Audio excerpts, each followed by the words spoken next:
मदद। शनिवार रात तकरीबन 11:30 बजे मैं ऑफिस से घर को बाइक से निकला ही था कि कुछ ही दूरी पर एक लड़की नजर आई।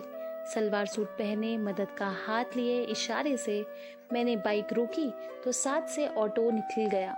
मैंने कहा, जी कहिए। वो गुस्से से बोली, मैंने ऑटो को हाथ दिया था और आपकी वजह से वो निकल गया। मुझे भी बुरा लगा। सोचा इतनी रात को अकेली लड़की मेरी गलत फहमी की वजह से परेशान हो गई। मैंने तुरंत माफ़ी मांगी और लिफ्ट के लिए पूछा। उसने साफ मना कर दिया। मैंने फिर कहा, रात बहुत हो चुकी है और आप अकेली हो, मगर वो तो गुस्साए मूड में थी। मैंने मन में सोचा, चलता हूँ यार। फिर सोचा, इस वक्त सुनसान सड़क, अकेली लड़की, भगवान न करे कहीं कुछ गलत हो गया तो। नहीं, मुझे इसकी मदद करनी चाहिए, वरना उस अपराध का दोषी मैं ही होऊंगा जो कि मुझसे अनजाने में हो गया था। पता नहीं अब कब ऑटो मिलेगा इसे। मैंने कहा, ठीक है, जब तक आपको ऑटो नहीं मिलता मैं यहीं कुछ दूर खड़ा रहता हूँ, क्योंकि गलती मेरी है, मेरी जिम्मेदारी बनती है इसकी। वो कुछ नहीं बोली। ऐसे ही तकरीबन आधा घंटा और बीत गया। समय 12 के पार हो गया। मैंने फिर से उससे लिफ्ट के लिए पूछा और कहा, अब तक आधा सफ़र तय कर लिया होता, यहाँ खड़े होने से कोई फ़ायदा नहीं। मगर उसने सुनकर अनसुना कर दिया। अजीब उलझन में था। उसे अकेले छोड़ने पर भी मन नहीं कर रहा था। मन में बेचैनी थी, कहीं कुछ अनहोनी ना हो जाए। फिर सोचा, जब मेरे मन में इतनी घबराहट है तो वो तो एक लड़की है और मैं तो उसके लिए अनजान। कैसे विश्वास होगा? आखिर मैं भी एक लड़का हूँ और वो एक लड़की।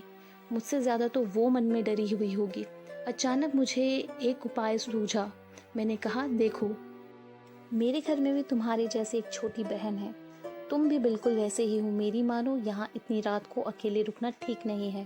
प्लीज़ मेरे साथ बाइक पे चलो, जहाँ तक तुम्हें अच्छा लगे। मेरे इन शब्दों को वो कुछ राहत के मूड में आई और आप जाइए और मैं कुछ न कुछ ढूंढ लूँगी। मुझे ही यहाँ बैठे हुए 1 घंटा हो गया है। और अपनी बहन को बोला कि फिर भी आप मुझ पर शक कर रही हैं, मगर उसने फिर से मना कर दिया। तभी मैंने अपना पर्स खोला और उसने बोला, देखो, इसमें मेरी फ़ोटो है, पहचान पत्र है, ड्राइविंग लाइसेंस, आधार कार्ड है। इसे अपने पास रख लो। जब अपने घर या किसी सुरक्षित जगह पहुंच जाओ तो लौटा देना। उसके पर्स से आधार कार्ड निकाला और पढ़ा, दीपक। हाँ, मेरा नाम है। देखो, अब प्लीज़ मना मत करना। तुम्हारे घर में तुम्हारे मम्मी पापा, भाई बहन इंतज़ार कर रहे होंगे। वैसे परेशान तो मेरे मम्मी पापा और भाई बहन भी हो रहे होंगे। अब चलो। वह थोड़ा सा मुस्कुराई और बाइक पर बैठ गई। तभी मैंने कहा, तुम्हारा घर कहाँ है? वो बोली, आप चलते रहो, जहाँ आएगा मैं बता दूंगी। तकरीबन 1 घंटा लगातार बाइक चलती रही। वो कुछ नहीं बोली। लगभग 40 किलोमीटर अचानक बोली, बस बस यहीं रोक दो, और तुरंत एक सड़क से कॉलोनी की ओर जाने वाले रास्ते पर दौड़ पड़ी।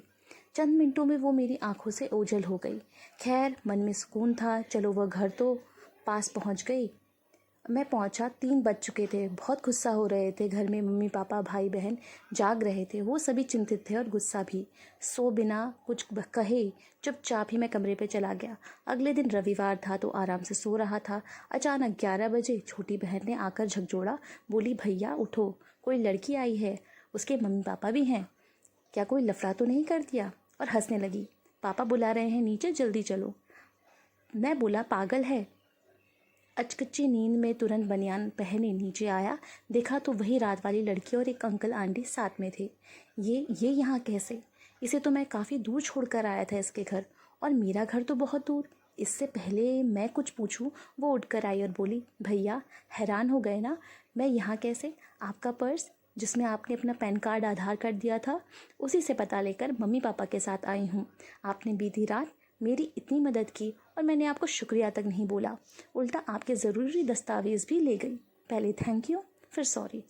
जैसे आपने कहा था, मैं भी आपकी छोटी बहन जैसी हूँ। इसके बाद उसके मम्मी पापा ने मुझे ढेर सारे आशीर्वाद दिए और काफ़ी देर तक वो मेरी तारीफ़ ही करते रहे। फिर अपने यहाँ सहपरिवार आने का निमंत्रण देकर वो लोग चले गए। उसके जाते ही पापा ने मुझे सीने से लगा लिया और कहा, मुझे गर्व है तुम पे दीपक, ये कि तुमने एक अच्छे बेटे वाली बात मगर रात को ही बता देते तो अच्छा होता ना। बेकार में तुझे डांटा मैंने कहा, पापा आप भी तो मेरी भलाई के लिए ही चिंतित थे। तभी पापा ने एक बार फिर से मुझे सीने से लगा लिया, मगर इस बार मम्मी और छोटी भी आकर मुझसे लिपट गए थे। दोस्तों, मुझे मेरे पापा ने एक बात ही समझाई है, अकेली लड़की मौका नहीं जिम्मेदारी होती है। आशा करते हैं दोस्तों आपको आज की यह कहानी बहुत अच्छी लगी होगी। अगर आपका भी यही मानना है तो हमारे इस चैनल को लाइक, शेयर और सब्सक्राइब करना बिल्कुल ना भूलें।